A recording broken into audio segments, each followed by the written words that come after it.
Everyone, welcome back to my YouTube channel once again. And yes, अभी हम करने वाले हैं ओबी का एक इम्पोर्टेंट टॉपिक।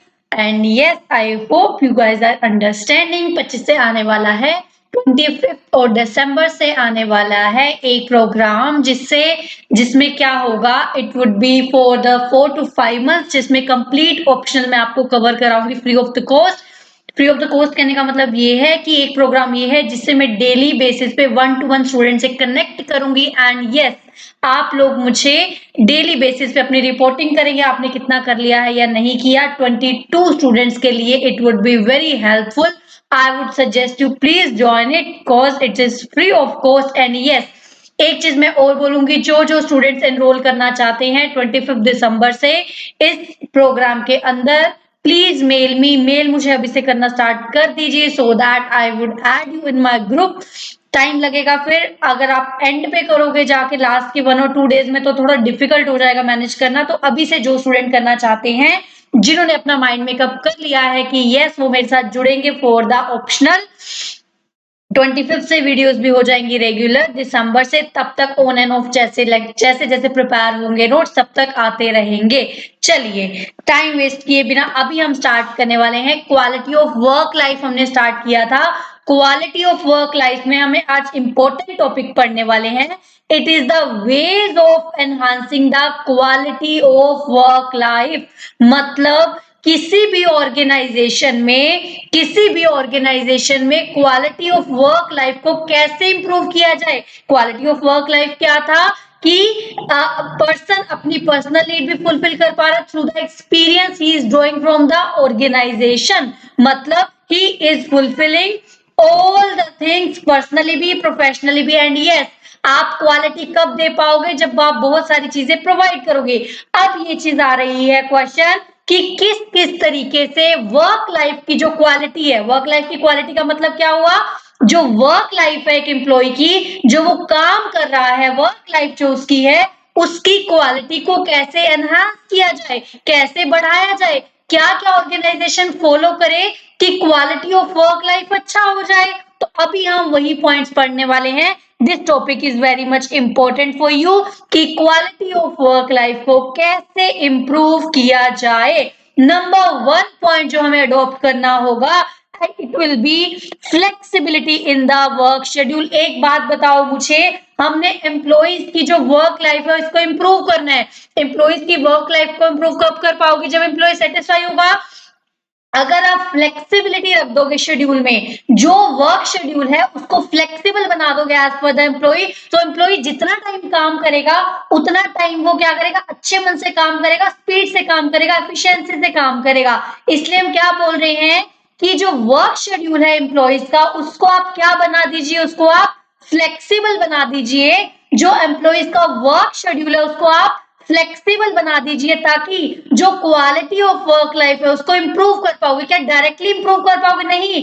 जैसे जैसे आप क्या करोगे, वर्क शेड्यूल को फ्लेक्सिबल बनाओगे, एम्प्लॉय को अच्छा फील होगा कि मुझे समझ रहे हैं, तो वो क्या करेगा, अगर वो थोड़ा कम टाइम भी काम करेगा तो एफिशिएंसी के साथ काम करेगा। एफिशिएंसी के साथ काम करेगा तो अल्टीमेटली आपका वर्क लाइफ जो है वो इंप्रूव होने वाली है। Employees want flexibility in their work schedule. Employees को क्या चाहिए अपने वर्क शेड्यूल में, फ्लेक्सिबिलिटी चाहिए। There are many aspects of flexibility. Flexibility का मतलब क्या, फ्लेक्सिबल टाइम हो सकता है, फ्लेक्सिबिलिटी का मतलब फ्लेक्सिबल टाइम हो सकता है, a system of flexibility, working hours, different time interval हो सकता है for beginning and ending working hours. मतलब क्या है, वो कह रहे हैं फ्लेक्सिबल का डिफरेंट डिफरेंट मीनिंग है। फ्लेक्सिबल टाइम का मतलब क्या होगा, फ्लेक्सी टाइम का मतलब क्या होगा, a system of flexibility working hour. मतलब जो वर्किंग आवर्स है वो फ्लेक्सिबल आप कर सकते हो। फ्लेक्सिबल कर सकते हो मतलब ऑन एंड ऑफ कर सकते हो, इंटरवल्स डिफरेंट रख सकते हो कि किसी दिन कैसे किसी दिन कैसे। मतलब ऐसा करना ताकि एम्प्लॉइज सेटिस्फाई हो सके, टाइमिंग को ऐसे मैनेज करना ताकि एम्प्लॉइज सेटिस्फाई हो सके। And end of the working hours and compressed working week, more working hours per day. मतलब आप ये कर सकते हो, वीकेंड पे आप लोग चलो कम काम करोगे, है ना, वीकडेज में ज्यादा चल रहा है तो वीकेंड पे कुछ आवर्स आपके कम कर दिए जाएंगे। मतलब जो टाइम एम्प्लॉय काम कर रहा है उसको फ्लेक्सिबल कर दिया जाएगा। जो टाइम एम्प्लॉय काम कर रहा है उसको फ्लेक्सिबल कर दिया जाएगा। मतलब वीकडेज पे आप ज्यादा काम ले लो तो वीकेंड्स पे आप कम काम ले लो। तो फ्लेक्सिबिलिटी बढ़ा दो ताकि एम्प्लॉय पर्सनल लाइफ को भी देख पाए। अल्टीमेटली जब वो काम कर रहा है तब वो अच्छे से काम कर पाए। Ultimately quality of work life जो है वो इम्प्रूव हो पाए। उसके बाद आता है जी autonomous work group. Autonomous work group क्या होते हैं? जो ग्रुप्स बना दिए गए एम्प्लॉइज के ऊपर कुछ काम छोड़ दिया गया। देखो मैं इसमें साथ साथ आपको समझाती हूँ। Creation of autonomous work group help in creating the positive feeling among the employees। आप क्या कर रहे हो? एम्प्लॉइज को फ्रीडम दे दिया, आप अपना ग्रुप बनाइए एंड इस पोर्शन में काम कैसे होगा आप खुद डिसाइड कीजिए। तो हम क्या बोल रहे हैं? देखो, they may be given freedom to choose their own teams. उनको अपने ग्रुप बनाने की हमने परमिशन दे दी। तो ग्रुप बनाने की परमिशन दे दी तो क्या होगा? डिसीजन मेकिंग अच्छी होगी। क्यों? क्योंकि वो खुद एनवायरमेंट में काम कर रहे हैं तो वो बेटर डिसीजन लेंगे। क्योंकि वो काम कर रहे हैं, उनको अच्छे से पता है कौन सी सिचुएशन उनके लिए अच्छी है। अगर आप उनको फ्रीडम दे दोगे, अपने ग्रुप फॉर्म करने की फ्रीडम दे दोगे तो क्या होगा? ग्रुप फॉर्म करने की फ्रीडम दे दोगे तो क्या होगा? उनको सेटिस्फेक्शन होनी स्टार्ट हो जाएगी। Method of work the distribution. अब एक बात बताओ, अगर वो ग्रुप अपने हिसाब से चूज करेंगे तो काम भी अपनी कैपेबिलिटी के हिसाब से डिसाइड करेंगे। तो जो ऑटोनोमिटी आपने दे दी उनको, ऑटोनोमस की जो फीलिंग दे दी कि आप कर सकते हो खुद से, वो क्या करेगा? धीरे धीरे वो उनके अंदर इंप्रूवमेंट लाना स्टार्ट कर देगा। धीरे धीरे वो उनके वर्क लाइफ की जो क्वालिटी है वो बढ़नी स्टार्ट हो जाएगी। चलिए नेक्स्ट आता है जॉब एनरिचमेंट। जॉब एनरिचमेंट क्या कहता है? Job enrichment attempts to design a job. Job enrichment क्या करता है? जॉब एनरिचमेंट जॉब को ऐसे डिजाइन काम करने का कार्य करता है that so that job becomes more interesting and challenging. Worker makes meaning out of that. मतलब आप किसी भी चीज को बोरियत बना के ना छोड़ दो। ना तो एम्प्लॉइज को ये लगे कि क्या बोरिंग रोज यही काम कर रहे हैं, ना एम्प्लॉइज को ये लगे अरे क्या हो गया। थोड़ा इंटरेस्टिंग बनाओ। आपने देखा होगा अगर कोई टीचर आप जा रहे हो एज इट इज आपको बैठ के चेयर पे कुछ काम करवा नहीं रहा है, बोले जा रहा है, इंटरेस्ट ही नहीं आता है। यू नो ना कि कुछ teachers connect with you very मतलब लेस टाइम में आपके साथ कनेक्ट कर लेते हैं। लेस टाइम में कनेक्ट कैसे कर लेते हैं? वो काम को इंटरेस्टिंग बना देते हैं with the examples. So that क्या होता है?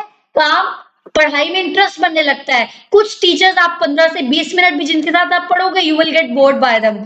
कुछ टीचर्स के साथ यू स्पेंड 1 आवर इवन तो आपको पता भी नहीं चलेगा कि टाइम कहाँ चला गया। सेम एज एम्प्लॉयर को क्या करना चाहिए ऑर्गेनाइजेशन में? जो जॉब है उस जॉब को इंटरेस्टिंग बना देना चाहिए। जॉब को इंटरेस्टिंग बना दिया, थोड़ा चैलेंजिंग बना दिया तो डिग्री ऑफ जॉब एनरिचमेंट क्या होगा?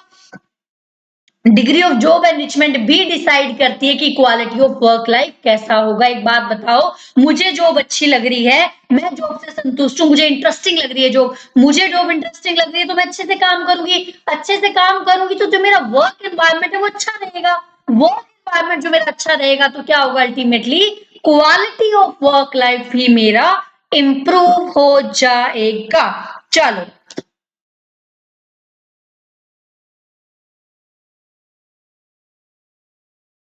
नेक्स्ट आता है अपॉर्चुनिटी फॉर द ग्रोथ। क्या आता है हमारा? Opportunity for the growth. An employee particularly the achievement oriented one. Employee जो काम करता है वो ऑब्वियस सी बात है, कोई भी एम्प्लॉई होगा किसी भी ऑर्गेनाइजेशन में वो क्यों जाएगा? ऑर्गेनाइजेशन में जाएगा to get something so that उसका फाइनेंशियल नीड्स पूरी हो सके। मोस्ट ऑफ द पीपल तो फाइनेंशियल नीड के लिए जाते हैं। तो जो एम्प्लॉइज है उनको हम क्या बोल रहे हैं? They are achievement oriented people. Employees कौन से होते हैं? ताकि उनको क्या अचीव हो रहा है, वो ग्रोथ देखते हैं। क्या एक बात बताओ, अगर आज आपने जॉब स्टार्ट किया आप ये चाहोगे 10 साल बाद भी सेम लेवल पे रहूं? नहीं, उनको ग्रोथ चाहिए। तो ग्रोथ की अपॉर्चुनिटी नहीं दे रही। एक बात बताओ, मैं एक एक ऑर्गेनाइजेशन में जॉब करने गई, जॉब करने के महीने बाद बोल दिया उन्होंने लाइफ टाइम आपको इसी पोजीशन इसी सैलरी पे काम करना पड़ेगा। Would you recommend me to do that job for the life time? नहीं। क्यों? क्योंकि इंटरनल सेटिस्फेक्शन किससे होती है? जब इंसान की ग्रोथ होती है।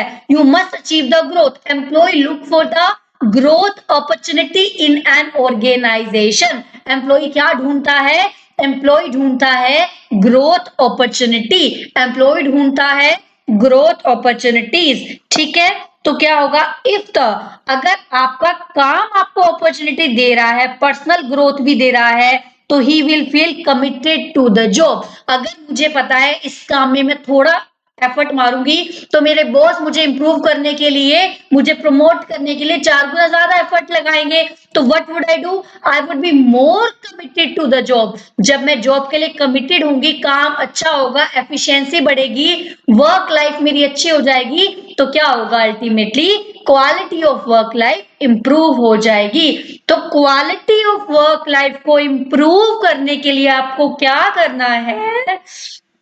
क्वालिटी ऑफ वर्क लाइफ को इंप्रूव करने के लिए आपको ग्रोथ अपॉर्चुनिटीज प्रोवाइड करनी है। अपने एम्प्लॉइज को ग्रोथ अपॉर्चुनिटीज प्रोवाइड करनी है, क्योंकि वो जितना ज्यादा उनको अपॉर्चुनिटी मिलेगी उतना ज्यादा वो सेटिस्फाइड होकर काम करेंगे, एनवायरमेंट अच्छा होगा, एफिशिएंसी बढ़ेगी and ultimately quality of work life भी इंक्रीज हो जाएगा। क्वालिटी ऑफ वर्क लाइफ भी इंक्रीज हो जाएगा। ये पेजेस, एक सेकेंड प्लीज। हाँ, ये पेजेस प्लीज आप नंबर अरेंज कर लीजिएगा, क्योंकि ये नोट्स मैंने किसी फ्रेंड से नोट डाउन करवाए हैं। I was not having the time for it, so that I thought कि मैं आप लोगों के लिए, मुझे वीडियो बनाना जरूरी है क्योंकि स्टूडेंट्स वेट कर रहे हैं। सो प्लीज इसको अरेंज कर लीजिएगा इन द नंबर्स। क्या है ये नंबरिंग मैंने डाली हुई है, तो आप नंबर आप अरेंज कर लीजिएगा जस्ट। ठीक है, first point, second point, topic एक ही है तो आपको इजीली समझ आ जाएगा, कोई इतने बड़े टॉपिक नहीं है, सो दैट कि आपको पढ़ने में मुश्किल हो। चलो देखो, उसके बाद आता है providing stability for the employment. एक बात मुझे आप बताओ, आप जॉब में चले गए, आपको वहां पे ये बोला जा रहा है आपको कभी भी यहां से निकाल दिया जाएगा। आपने किसी जॉब को ज्वाइन करने गए तो ऑर्गेनाइजेशन में आपको 1 महीने के बाद क्या बोल दिया जा रहा है कि आपको कभी भी यहां से निकाल दिया जाएगा। एक बात बताओ, जहां स्टेबिलिटी नहीं है तो क्या आप वहां मन से काम करोगे?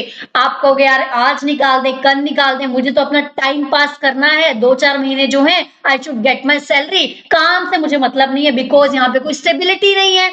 तो आप काम की तरफ भी ध्यान नहीं दोगे। You will not focus on the quality work, you will focus just to time pass and get the salary for your time period.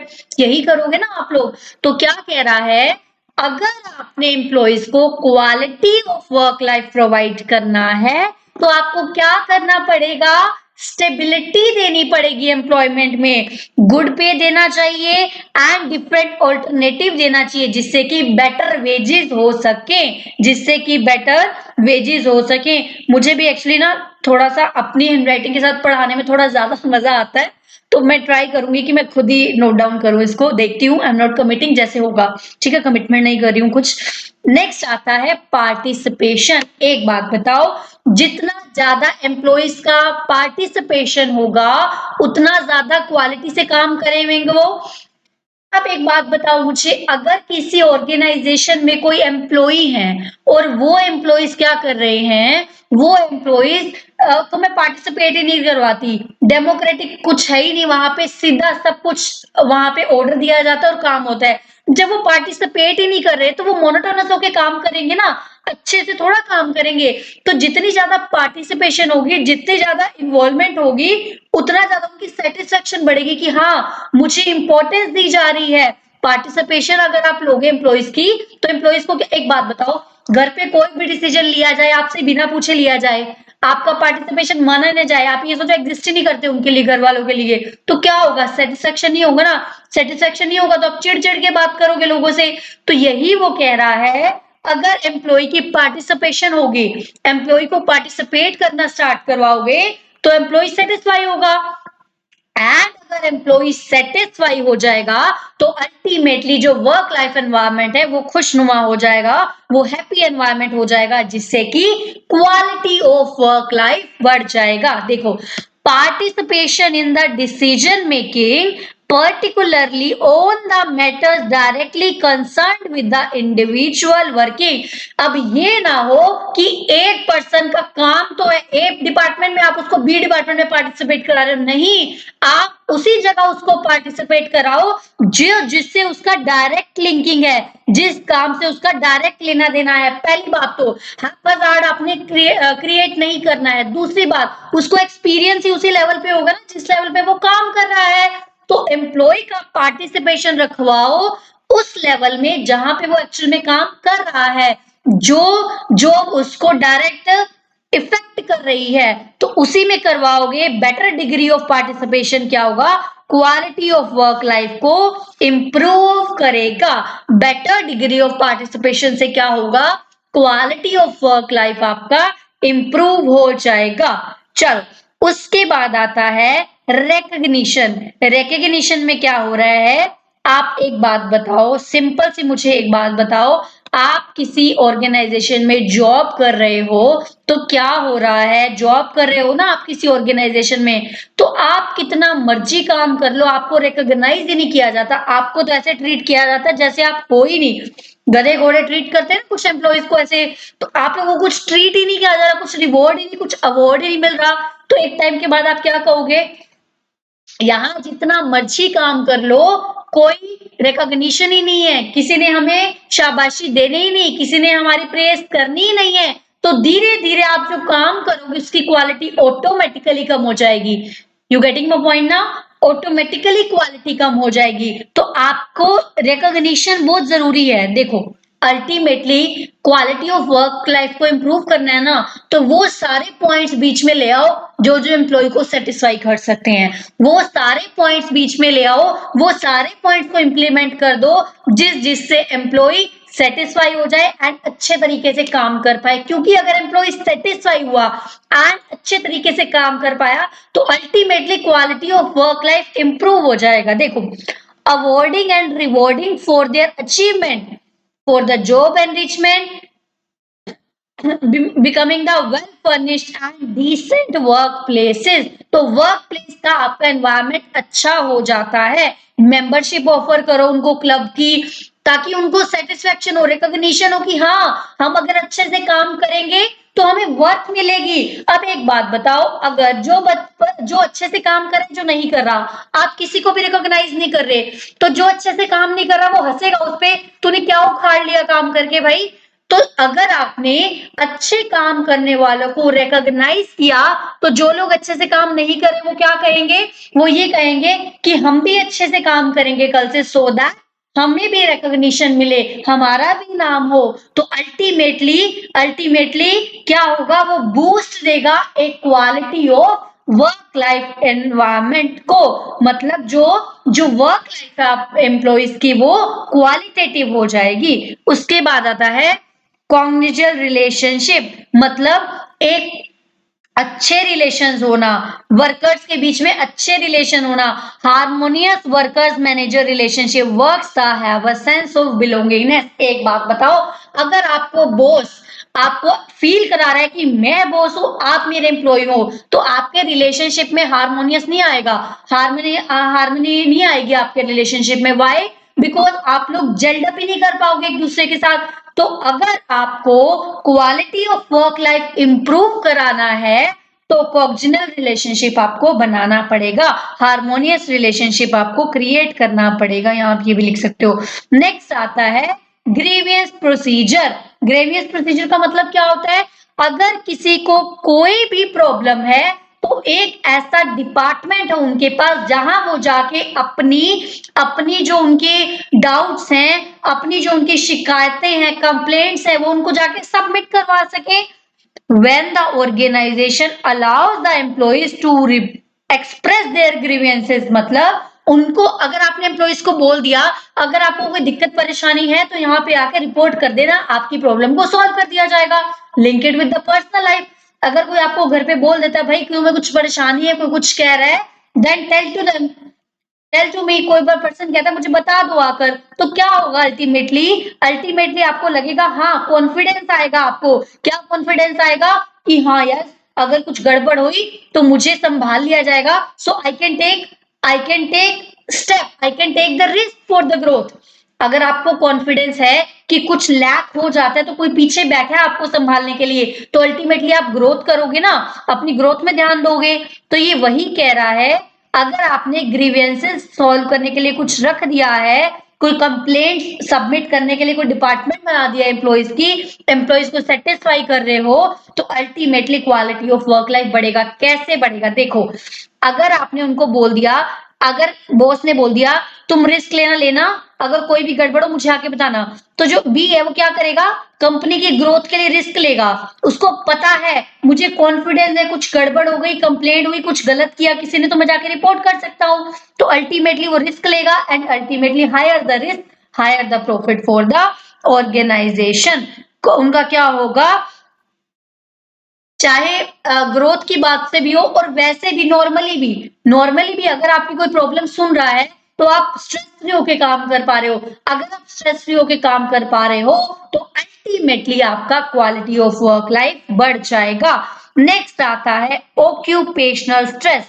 Occupational stress क्या कहता है? Stress is a condition of strain on one's emotion. It adversely affects the employee's productivity. देखो वो क्या कह रहा है, stress एक ऐसी चीज है जिससे एम्प्लॉइज का जो है एफिशिएंसी एंड इफेक्टिवनेस कम हो जाता है। तो क्या कह रहा है, ऐसा करो कि आप जो एम्प्लॉइज का स्ट्रेस है उसको रिलीज कर सको, एम्प्लॉइज का स्ट्रेस रिलीज कर सको। आजकल तो बहुत बड़ी बड़ी जो ऑर्गेनाइजेशन होती है उसमें क्या होता है, स्ट्रेस रिलीज प्रोग्राम होते हैं, जिसमें मेडिटेट कराते हैं, तरीके बताते हैं कि हाउ यू कैन, है ना, how you can get out of your stress, how you should focus on your work without getting the stress. कोई भी चीज आपको स्ट्रेस को कैसे दूर करना, so that mental health employees की अच्छी रह सके, क्योंकि एम्प्लॉइज की मेंटल हेल्थ अच्छी रहेगी तभी अल्टीमेटली ऑर्गेनाइजेशन ग्रो करेगा। तो एम्प्लॉइज की मेंटल हेल्थ अच्छी रहेगी तो वर्क लाइफ ऑटोमेटिकली बढ़नी स्टार्ट हो जाएगी। देखो उसके बाद क्या आता है,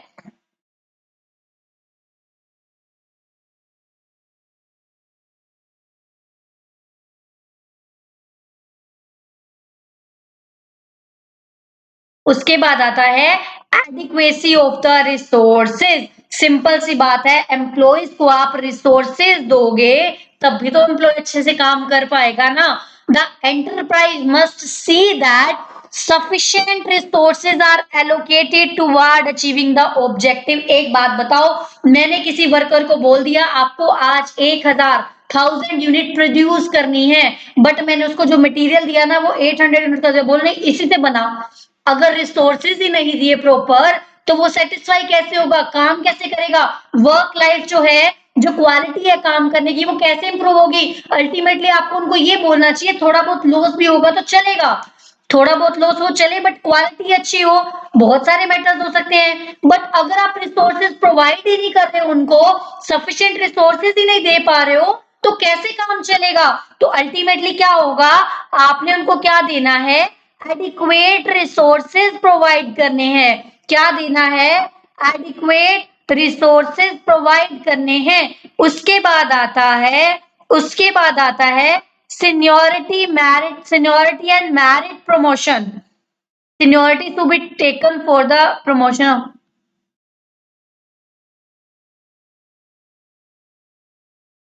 okay, very much important point, catchy point अगर आप याद करो तो, एक वो क्या कह रहा है, सीनियोरिटी एंड मेरिट। देखो किसी भी एम्प्लॉय की प्रमोशन के लिए दो चीजें हो सकती हैं, एक आप सीनियोरिटी के बेस पे प्रमोशन कर रहे हो, एक आप मेरिट बेसिस पे प्रमोशन कर रहे हो। ठीक है, क्या सब जगह आप अपनी मनमानी चला सकते हो? नहीं। एक बात बताओ, जहां काम करने का एक्सपीरियंस जरूरी था वहां आपने क्वालिफाई बंदे को प्रमोट कर दिया, लेकिन जिसको एक्सपीरियंस था उसको आपने प्रमोट नहीं किया।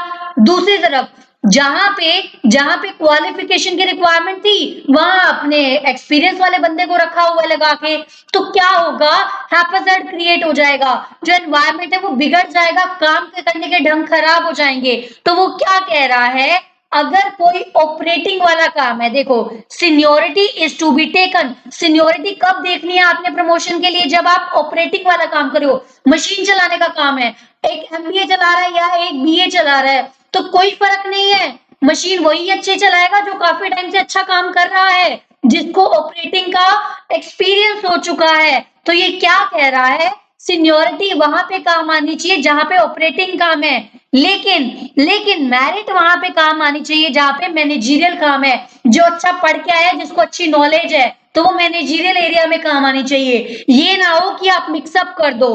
आपको क्या ध्यान रखना है, सीनियोरिटी एंड मेरिट दोनों को कब कब पिक करना है फॉर द प्रमोशन, क्योंकि अगर आप ऐसे करोगे तभी आपका वर्क लाइफ बना रहेगा, एम्प्लॉइज भी समझेंगे कि हाँ यहाँ पे काम का एक्सपीरियंस जरूरी था, इसलिए सीनियर वाले को प्रेफरेंस दी गई है। तो आपने कई बार देखा होगा क्या होता है, जिन लोगों को प्रमोशन मिलनी चाहिए उनको मिलती नहीं, तो वो बाद में क्या कहते हैं, अरे भाई इसको क्यों प्रमोशन दे दी, ऐसा इसने क्या कर दी, ये काम तो मैं भी कर सकता था। तो सेम है, सारे एम्प्लॉइज को सेटिस्फाई करने के लिए आपको देखना होगा कि अगर आप ऑपरेटिंग एनवायरनमेंट में प्रमोट कर रहे हो तो उनको प्रमोट करो जो सीनियर है, क्यों, क्योंकि उनके पास एक्सपीरियंस होगा।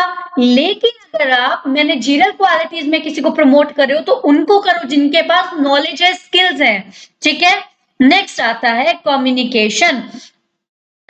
To make the QWL effective, quality of work life को इफेक्टिव बनाने के लिए टू वे कम्युनिकेशन जरूरी है। ये बार बार वही चीज आ रही है, एक बार देख लो इस पॉइंट को, downward communication would receive the information. देखो ऊपर से नीचे आप उनको इन्फॉर्मेशन दोगे, लेकिन नीचे से ऊपर जो उनके डाउट्स हैं वो भी तो जाने चाहिए ना, एम्प्लॉइज का पॉइंट ऑफ व्यू भी तो जाना चाहिए ना।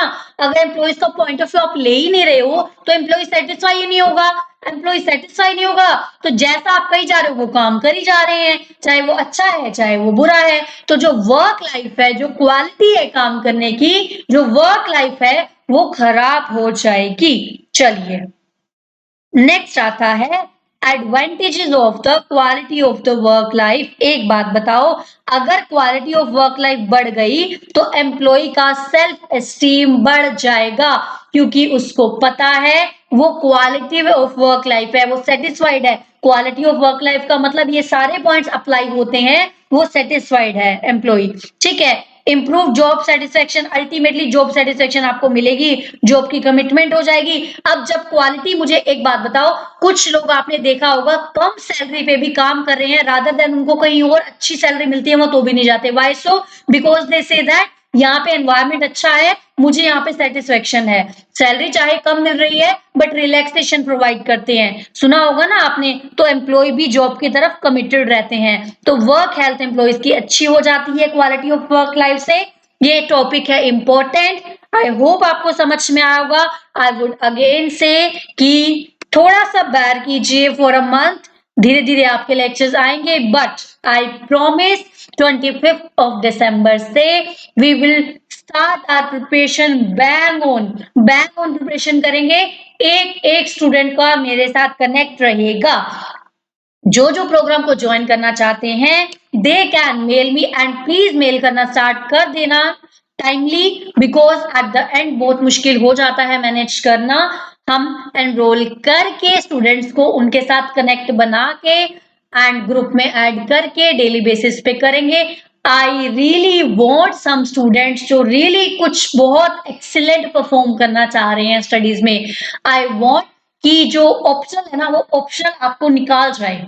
आपने देखा होगा ना ऑप्शनल के मार्क्स आपको बहुत मैटर करते हैं, तो ऑप्शनल जो है ना वो आपको निकाल जाए, मतलब मेंस आपका निकाल जाए optional. I want that kind of students जो रियली अंदर से कुछ करना चाहते हैं। अगर एक्सपीरियंस अच्छा रहा in the optional for 22, then I would start for the GS also. GS के लिए मैं एक प्रोग्राम स्टार्ट करूंगी, कोशिश करूंगी कि अगर कोई टीचर ऐसा है जो, मैं तो खैर ऑप्शनल पढ़ाती हूँ, बट यस अगर कुछ अच्छा हुआ तो देखते हैं, फर्दर कुछ और प्लान्स भी हैं, बट यस फिलहाल मुझे ऑप्शनल के लिए ऐसे स्टूडेंट्स चाहिए जो बिल्कुल कमिटेड हैं टुवर्ड्स स्टडी, बहुत अच्छे से परफॉर्म करना चाह रहे हैं एंड दे वांट कि यस मुझे करना है, मतलब करना है, दे हैव डिसाइडेड कि मुझे करना है।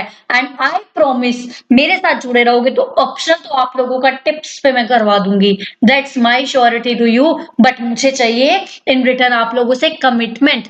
एंड यस अगेन, अगर वीडियो पसंद आता है तो लाइक भी कर दिया करो, सो दैट मेनी पीपल के पास इसकी रीच हो। एल्गोरिदम ऐसे ही है यूट्यूब का, जितना ज्यादा लाइक होगा उतने ज्यादा लोगों तक ये वीडियो पहुंच पाएंगी, so that many more students can take the benefit of this lecture. And yes, subscribe the channel for more such kind of videos if you have not subscribed yet। चलिए मिलते हैं नेक्स्ट लेक्चर में, तब तक के लिए bye bye.